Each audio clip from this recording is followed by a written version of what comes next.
does the conversion for you. So it's kind of cool. So it's good to know how to do it manually, but it's also nice to have code. So we're going to go through this. These are all uploaded to web courses. So for each one of the base types, so decimal, I'm converting it to the other three base types. So there's three for each, three files for each one of the base types here. So we'll go over the decimal first, since that one's usually the most logical one to convert.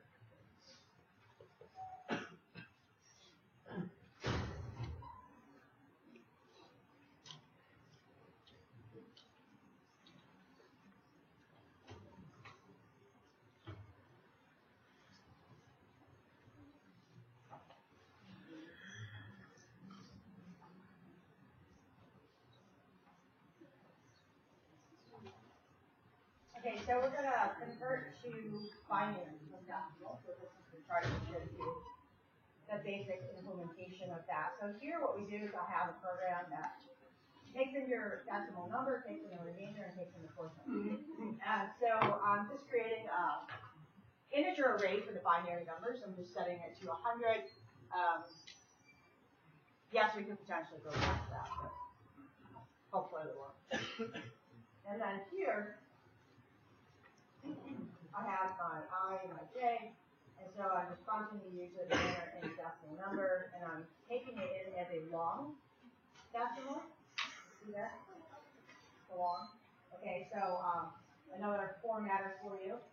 When you're doing a long versus just an int, you have to have the argument going to an in versus just an e. So here what we're doing, you remember, when we convert the binary,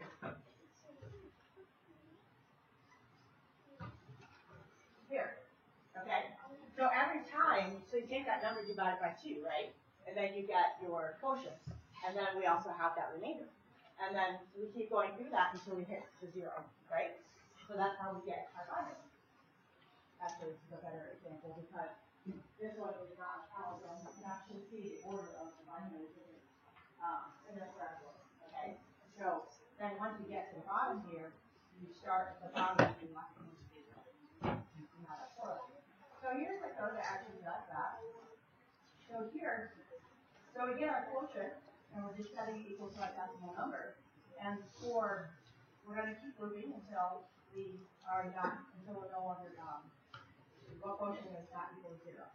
Okay, so once we hit 0, we're going to break out of this because we're finished, right? That's how we know we're done with our conversion.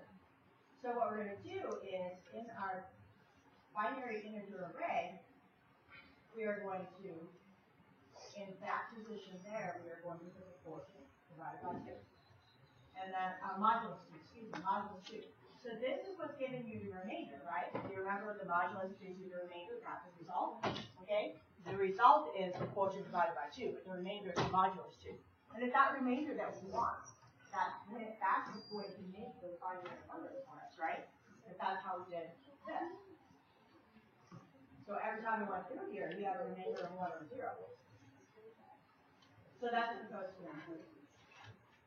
And then here, because it's in an array, when we print out our binary number, we're going to have to print it out one character at a time. I mean, one integer at a time. One integer at a time. So if we run this one, you can see, if I put in the binary decimal number 345, and it gets us back our binary. And we can prove this, because if we start doing the math on it, we can go back and calculate it and come up with the actual value.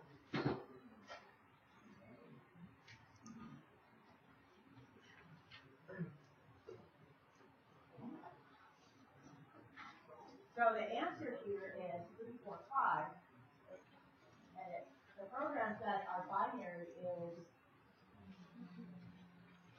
1001 on there, and then 1, 2, 3, 4. So 0, 1, 0, 1, and then I'll be 1. Okay. So So when we do this, we can print it. So I told you that we're in block before, right? But we have this single value right here hanging out on its own. So we could just assume leading zeros because they have no effect on the number. So again, I told you that this position is 1, 2, 4, 8, 16, 32,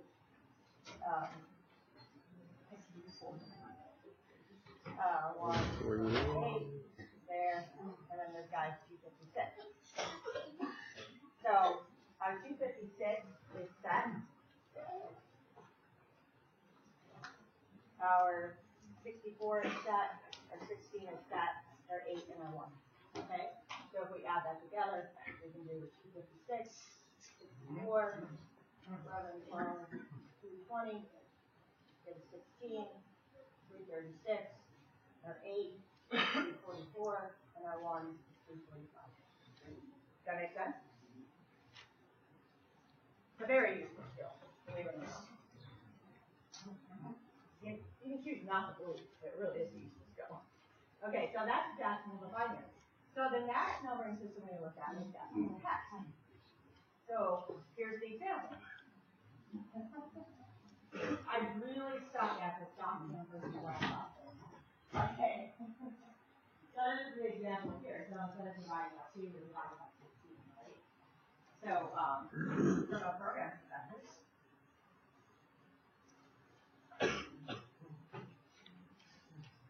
we come up here, we have our decimal number again, we have our remainder and our quotient, because the process is going to be the same.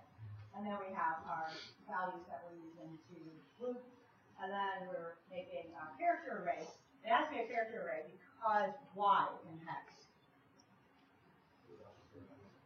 Say it again? Right. Okay, because once we pass the number 9, to get up to 15, they use the alpha Bravo Charlie Delta alpha construct. So we have to do a character array. Okay. So here, just computation of your data. We're going to scan that in. We're going to start out with our quotient, set it equal to our decimal number. We're going to loop while it's not equal to 0, because again, that's what we're looking for. We're looking for that 0. That's how we know we're done. So here, while our quotient is not equal to 0, we're going to use this value count here to save off our remainder. And the reason why is because if our remainder is 10, 11, 12, 15, 14, 15, we have to convert it to a character because that's not a valid value in hex. So down here you can see that we're converting it. So we check our 10. If our 10 is less than 10, then we're totally fine. I mean, it's just we just convert it to a character. So what this is doing here is 10 plus 48. Can anyone guess what is going on with 10 plus 48? Why are we adding 48 to our number? Awesome. For the ASCII, right? If you want to do an ASCII number. So again, find your ASCII character chart. It's everywhere on the internet. Like you have.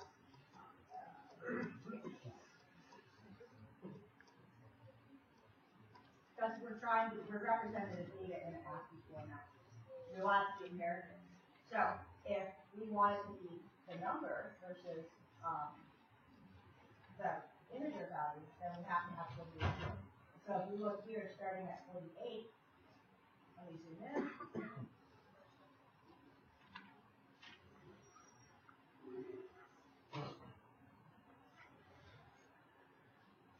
Right here. The decimal value of a 0 is 48.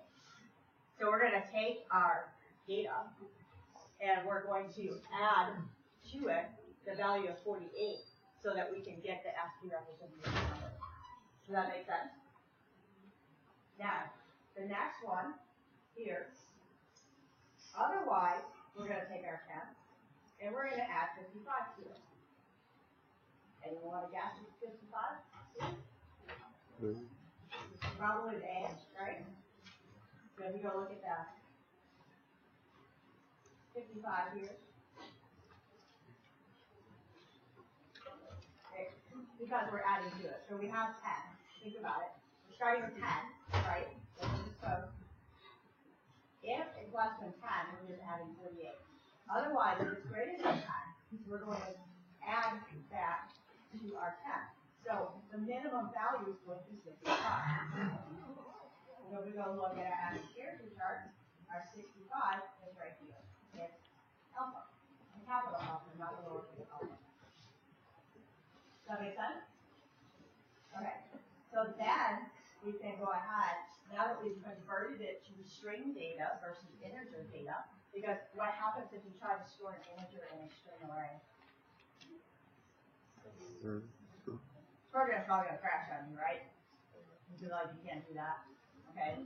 So that's what we're doing. We're converting it to actual string data, or character data versus integer data. And so here for our hexadecimal number array, we're putting that value in there. So now we come down, and then we divide by 16 again, and now we have our new value. So that iteration there is right here. So doing decimal like that is a little more work because you have to take into account that alpha and foxtrot as representation of the value. Okay, so I'll approach that. There's got any one approach to it, yes.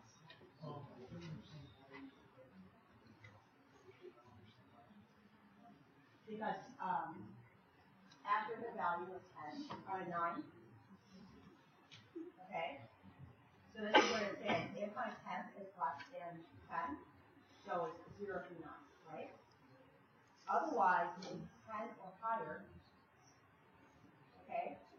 And so we would get to the first position, the first one is 65. Because 10 is alpha. 11 is Bravo. 11 is Bravo. 12 is Charlie. So we have to so 10 plus 55 is 65. 65 is alpha. That's how that works. So we're converting to that.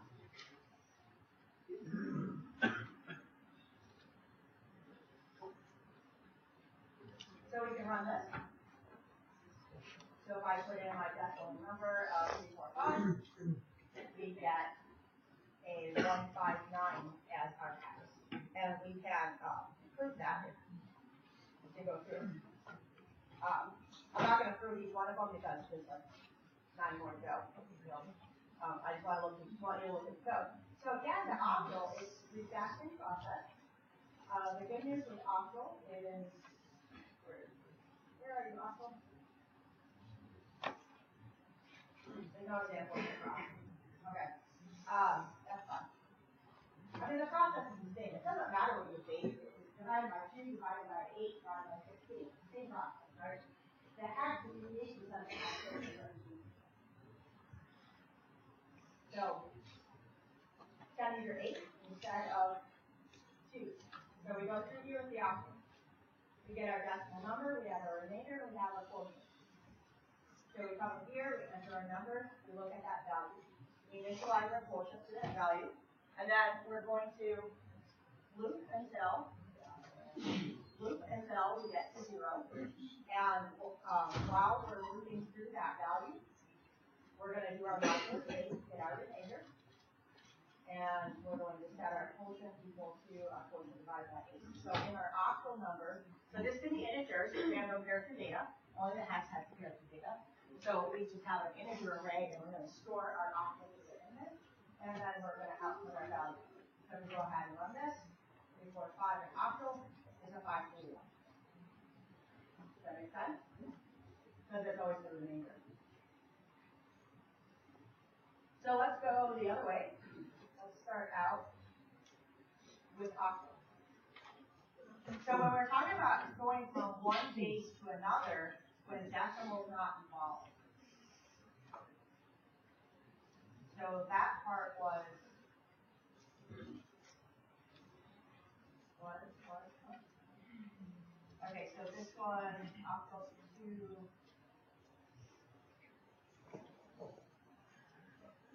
So basically what we're saying is, if you're doing a base conversion, regardless of what the base is, there's two steps involved with it when you're going from one base to another. So in our case, we're going to go from octal to hex.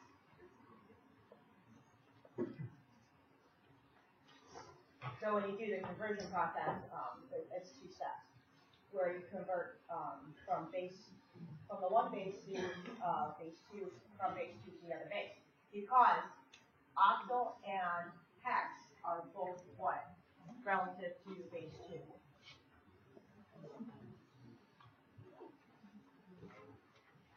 Perfect powers of 2, right? 8 is 2 raised to the 3rd power. 16 is 2 raised to the 4th power. They're perfect powers. So with the 8 and the 16, with the hex and the octal, you can convert the binary as your two-step process instead of having to convert the decimal. So if you have a situation like we have in the slides where we're doing it like base 4 to base 7, you know, they have nothing in common. So your two-step process is the base 4 to decimal and the decimal to base 7. So in this case, though, because we're dealing with hex and octal, we can use binary as our stepping stone to get us from our octal to hex. So here I have a few integer arrays to store my data. I have some different helper values here. So here, let's look at our octal number. So you enter the octal number, and again, you remember, it's string data in octal because we have the alpha to foxtrot to take into consideration. And then here, we have a whole bunch of implementation at the front end. We initialize a lot of these guys here. All right, so at our first one, we're looking for a dot. And then the next one, we're looking for a 0. And then 1. So here, like on the decimal to hex conversion, where you're adding digits, now we're going to take the base and we want to get back to that. Okay?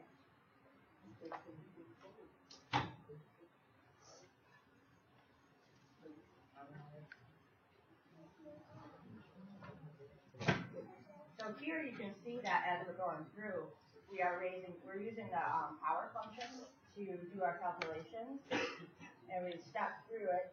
And so, taking our value or raising it to, we're raising 8 to that power, and we get our value, and then we're going to go through, and now we're going to do our modulo 16, because we're going from octal to hex. So if we run this, you can see, so I enter my octal number, let's say I have a 3 foxtrot 4 Charlie.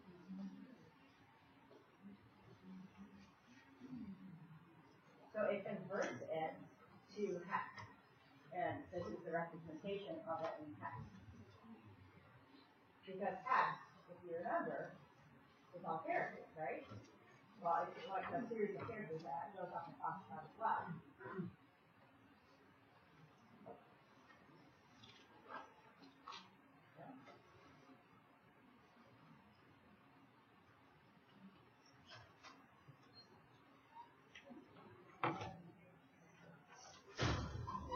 So if you look at HTML color codes,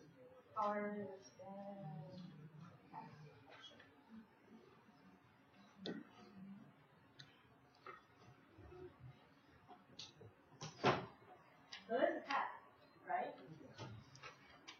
That's what our data looks like. Yeah. Yeah.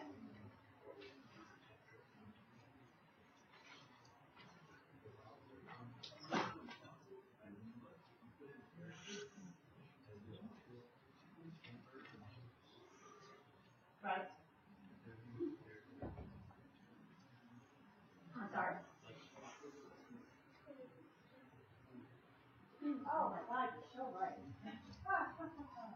Nicely done. GJ. Thank you. I was entering text there. I'm an idiot. My bad. Let's try this again. Octal numbers are relative numbers. The highest value you can have an octal is 7, right? Because it goes from 0 to 7. So if I put in numbers 3, 4, 5. Okay, so this just shows us that our octal I really got to stop smoking crack. Really bad for the brain. So this is a pretty fascinating little program here. Go through it and watch how it's doing the transition, how it's doing the conversion.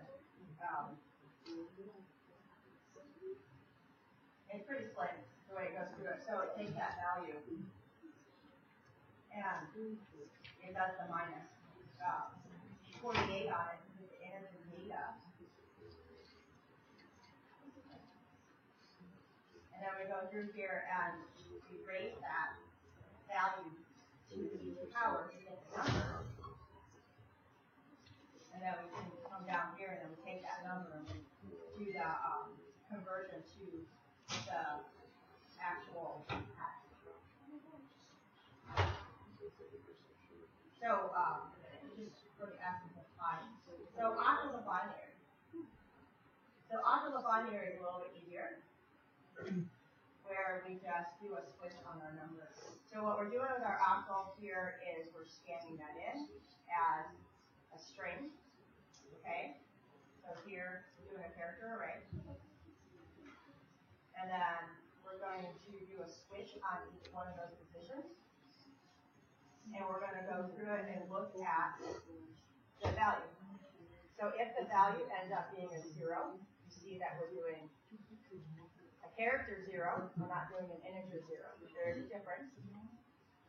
The difference by 48 based on your character chart. So this is just showing you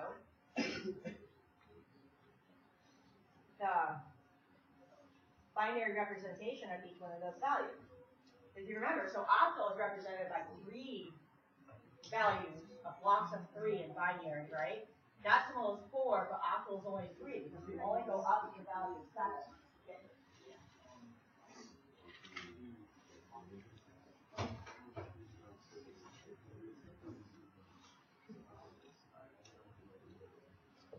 They're using that as a delimiter. This is a delimiter that I was So here you can see that, I mean, you can look at it really quick and you see that is the binary representation of the numbers, right? So this one is pretty easy. This one just ends up being a switch statement. And so we just loop through our octal number and then we spit back out what the binary representation of it is. So here if I put in an octal number of 1, 2, 3, 4, here's our binary representation.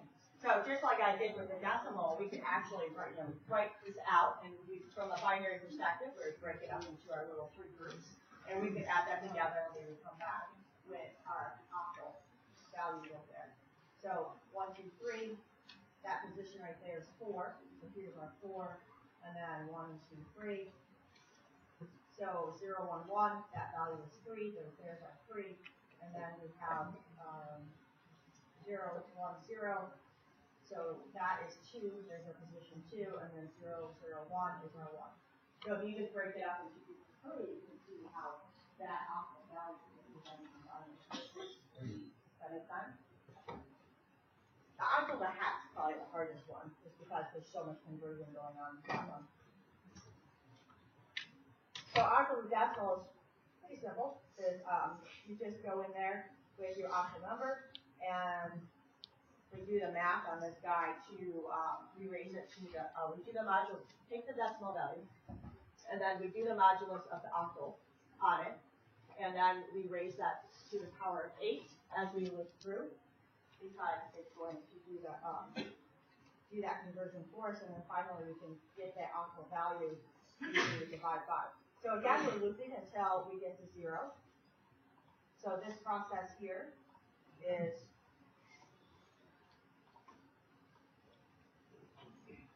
just like the binary one or the next one where you're dividing to get that value. So here we can run this. So we have our octal number, 1, 2, 3, 4. We convert that back, and in decimal that value is 668.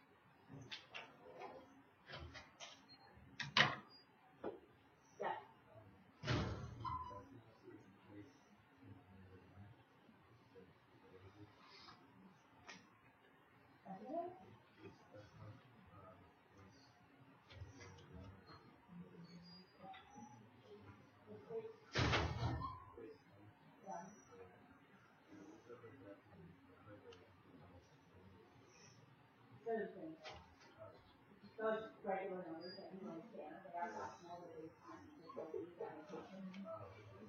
You know, in everyday life, we don't use that notation. But when we're talking about base conversion, we do have to use the notation so you know what base you're dealing with.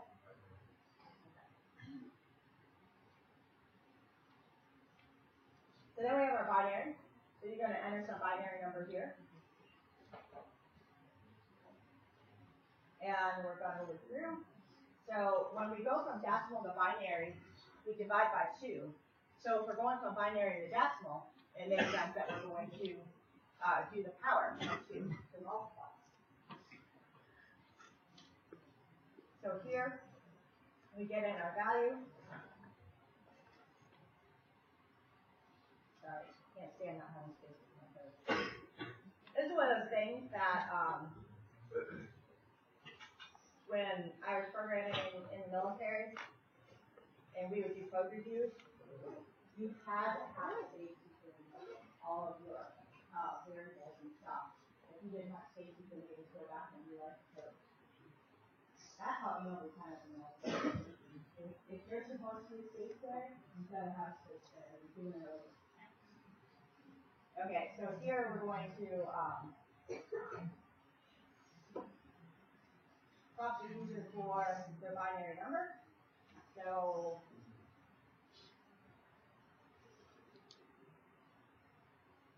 I enter my binary number, and it comes back, and that number is equal to, that is not right. There's no way that's right. No. No. That's not right at all. What the hell? It worked last time. You gotta say that to me all the time. It worked on one machine. Right? I think that's a lot. But there is a lot of forums out there that say that it is true. I need to revisit that. That was not right. Not right at all. Alright. So we're talking about binary to hex, which is really crazy. So we have our binary number, and then we're going to translate it to hex. And so here, like, put that number I know. So that is, our binary number is 12. So at 12, yeah, this one works. Okay, I don't know what's going on with my decimal one. This one works. So on binary, that's 12, right? You can do the math. Position 8 and position 4 are set, so that's 12. And then we know that Charlie in hex is a 12. So this one actually is. So that was pretty cool. And then binary to octal. It's pretty, this one's really simple because you really just regroup the data, right? Because binary is like when we do our binary groups of 4, and then we split it up and put it in groups of 3. And then we just translate it back. So if you run this one, so my binary number, I know that this is 12. So when it converts it into octal, it comes up with the number of 14, because this is that way. Does that make sense? So I'm going to split it here. So this is 4. And then, yes, okay. So, do you see why that's 14? Because we split it in groups of 3, right? Starting from the right. Okay, so here we stop at the 1, so the first 1, so it's 1, 0, 0. That's 4. Here's your 4. This next position, you imply that there's leading zeros, right? So if I run this again, because we know it's converted to octal, so if I put a leading 2 zeros, there's my first group of 3. And then my second group of 3. This is still 12 and binary. Those 2 leading zeros don't change the value at all. Does that make sense? And then if I do this in groups of 3, now I have a 4 here and a 1 here. See how that works? So it's literally just breaking it up into the other groups and then translating the values. So hexadecimal, so we're just reversing it. So here we have to take into consideration the characters, okay? So here we're prompting the user for the data. And we are, I'm sorry? 2 upper. This is another string function in the string library at line 11, the str/utr. That's forcing the characters to be in uppercase because that's how we understand. Yes, when a written perspective, an HTML perspective, lowercase alphabet class work, but from an ASCII conversion perspective, they are not the same value, right? Because here.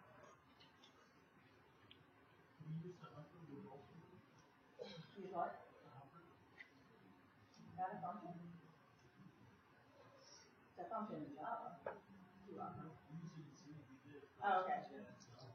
Okay. Then yes, it's the same thing. I'm just using it from the string library. So here, if you look at the decimal value of uppercase alpha, that's 65. A lowercase alpha is 97. So from a decimal perspective, they are not the same value. So that's why it's explicitly here converting it to uppercase value. Because we're doing the math down here where we're determining what the values are, right? And we're checking explicitly for that uppercase because then we're doing the reverse calculation that we did when we did the decimal to hex where we were adding the 55. Now we're subtracting the 55. If we didn't force that uppercasing, then this whole thing right here would fail. Because if you're starting with 97 instead of 65, then it's not going to work, right? Because you're going to still be somewhere in the characters. So 97 minus 55 is 42. Well, 42 is right here. It's an asterisk or slash. Okay, so that's not going to do it. So that's how we're supposed to do 2 upper or the string upper on the characters. Because of the math that's involved with finding the decimal representation of it. So if we run this one, I'm going to put in my hex value, equal delta offset. So I just want to show you if I put in the lowercase value, that it's still going to convert it. You see how it did the upper to it here before it converted it? And so this gives me my decimal value.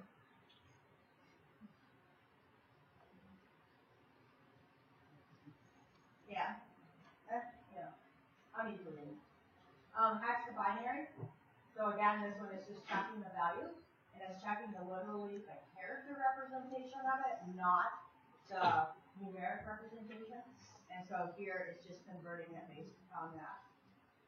So, and this one here is not explicitly doing the forcing the uppercasing on it. It's just going to go ahead and accept that lowercase value as being valid.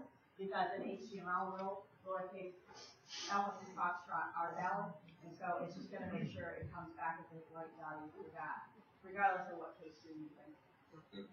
I would force the upper on it and not do this, but either way it works. So here, if I put in my hex value, it comes back, and here's my binary representation of that.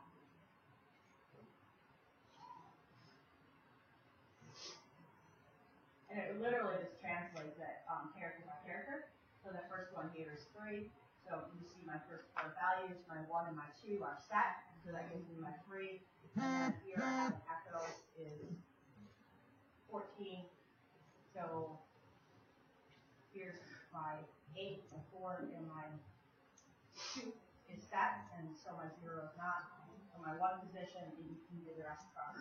Just translate it. Translate it out. So the last one is our hex to offset.